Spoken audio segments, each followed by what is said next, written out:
പന്നിയാർ ചെങ്കുളം പള്ളിവാസൽ പദ്ധതികളിൽ സമ്പൂർണ്ണ നവീകരണം വേണ്ടെന്ന് അറിഞ്ഞുകൊണ്ട് തന്നെയാണ് ലാവലിനുമായി പിണറായി വിജയൻ കരാറുണ്ടാക്കുന്നത്.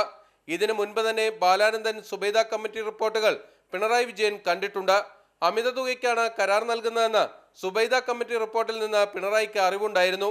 ലാവലിനുമായി കരാറുണ്ടാക്കി 1 മാസത്തിന് ശേഷമാണ് മന്ത്രിസഭയുടെ അനുമതി തേടുന്നത്. ഇതിനായി യഥാർത്ഥ വസ്തുതകൾ പിണറായി വിജയൻ ബോധപൂർവം മറച്ചുവെച്ചു. കേസിലെ മറ്റു പ്രതികളുമായി ചേർന്ന് പിണറായി വിജയൻ ഗൂഢാലോചന നടത്തിയെന്നും CBI ആരോപിക്കുന്നു. കേസിലെ ഓരോ പ്രതികൾക്കുമെതിരായ കുറ്റങ്ങളും ഇതിനുള്ള തെളിവുകളും സാക്ഷികളും നിരത്തി CBI തയ്യാറാക്കിയ രേഖകളിലാണ് ഇക്കാര്യങ്ങൾ വ്യക്തമാക്കിയിരിക്കുന്നത്. മലബാർ ക്യാൻസർ സെന്റർ പിണറായിയുടെ ബുദ്ധിയിൽ ഉദിച്ച ആശയമാണ്. ഇതിനുവേണ്ടി നിയമപരമായി നിലനിൽക്കാത്ത കരാറാണ് ഉണ്ടാക്കിയത്. ലാവലിൻ ഇടപാടിൽ ഉന്നത ഉദ്യോഗസ്ഥരുടെ എതിർപ്പുകളെ പിണറായി തന്റെ സ്വാധീനം ഉപയോഗിച്ച് മറികടന്നെന്നും CBI ആരോപിക്കുന്നു. വിനോദ് റായ് അടക്കം 10 സാക്ഷികളാണ് പിണറായിക്കെതിരെ CBI നിരത്തുന്നത്.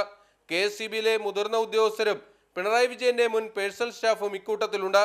ബിനിൽ, മാതൃഭൂമി ന്യൂസ്, കൊച്ചി.